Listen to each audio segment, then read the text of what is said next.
opening up, I have removed the packaging.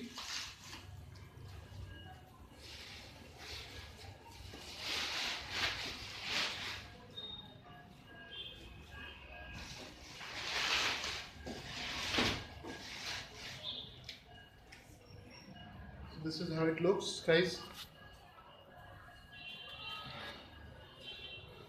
This is the Electrolux Euro Series.